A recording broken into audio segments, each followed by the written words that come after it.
aka Padders. Welcome to my show. It's AKAPAD The Film Buff podcast.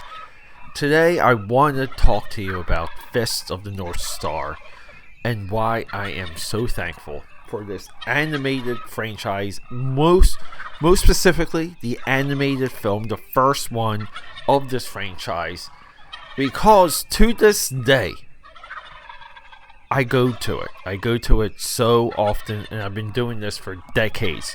It's an endless well of inspiration for me. Let's go. Happy Thanksflicking, the Fist of the North Star. Quiet on the set. Camera speed. Sound production, take one. Action! So here's the wild thing, aka Pirates. When we go into the history and the world of Fist of the North Star, the history of the franchise, the history of the manga that later became an anime series, a second anime series, and the live action here in the US, I just want to talk about the first drop, like the first film. Because a lot of times when we talk about manga and anime, we want to compare it to what was printed, which is totally crazy. Fist of the North Star does a little bit of a trick. It tells the same story twice in the course of now recent released. I think Viz Entertainment dropped it, but 20 volumes. That's how long the manga is. It repeats itself. But the initial story, the initial run, and I want to say manga-wise, it's the first 8 volumes. The initial run is just amazing. We're talking the Road Warrior, Mel Gibson, Mad Max, Furiosa. We're talking about that world in hyper martial arts. Not only that, it's mysticism. It's the stars. It's what the stars dictate to us. As the narration goes with the original drop, the original movie. I'm saying drop way too much, but the original movie has this opening narration that I love. And it says, like, if the pendulum swings in one direction, it must equally swing in the next. Meaning, if it swings on the side of evil, good will rise. And that's where we are in this story. We're shown constellations. We're shown the nuclear strikes that wiped out all of existence, that created this endless wasteland. And then we cut to the kids, because we gotta have kids. It's anime. But yeah, kids are being stalked. They're being harassed by some gang members. And these gang members look like they're literally ripped from the Road Warrior. But these guys are huge and they're muscular. And they're just, again, like somewhat of a male fantasy.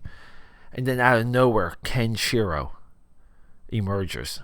He punches a building and the building falls on him. And he walks through the crumbling building. And he does a bunch of quick moves, which we see in Kill Bill.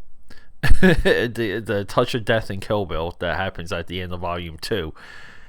And then these guys, this gang, their heads explode, they rip in half, their arms explode, their legs explode. It's violent, it's crazy, and it's everything anime. These are the things you heard about when you were young, back in the day, back during my day, where you would hear that anime had sex, it had violence, it had cursing, but the violence, it had violence. Finally, cartoons with blood.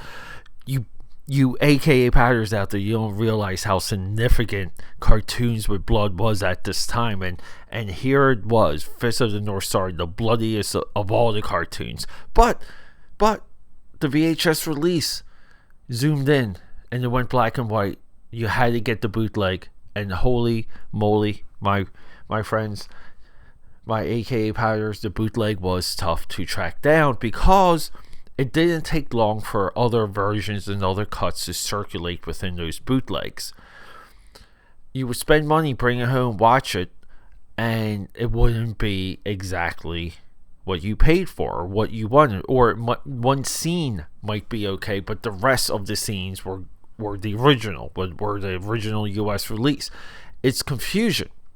But the drawing style, the texture, so much of the detail, the constant movement of the fighting, And by that I mean animation wise, right? Like, because we're limited, but we would have a punch thrown and it would just be a motion blur. There was like movement within the movement. All of this later adapted and perfected in the Dragon Ball Z series.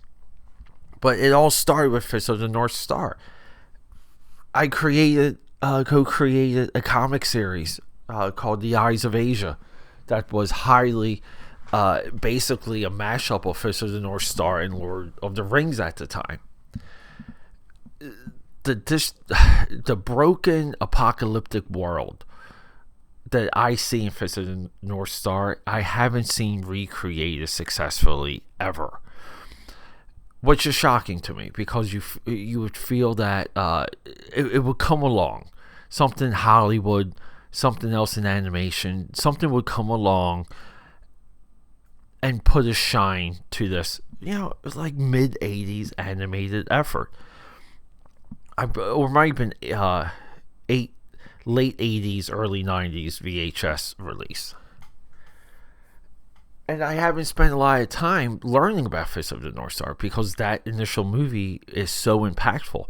I did a video on YouTube where I discuss the live action, because I feel like the live action made for the U.S. market, it boils things down. It depicts the story, and the story is so freaking good, which is a single warrior hunting down the love of his life. The love of his life is gone. She was kidnapped.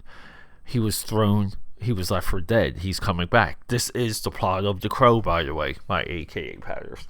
But no, a little bit of a quick one. I know we're doing two animes for Thanksflicking this year, but I just love Fist of the North Star. I wanted to bring it to your attention.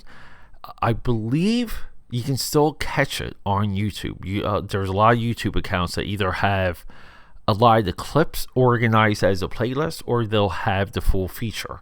I implore you to go check it out.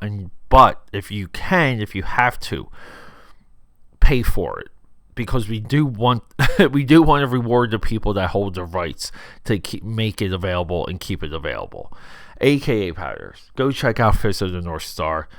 I'm going to watch it probably later and get inspired all over again. So join me. Do that with me. Rock and roll. Okay, that's a wrap.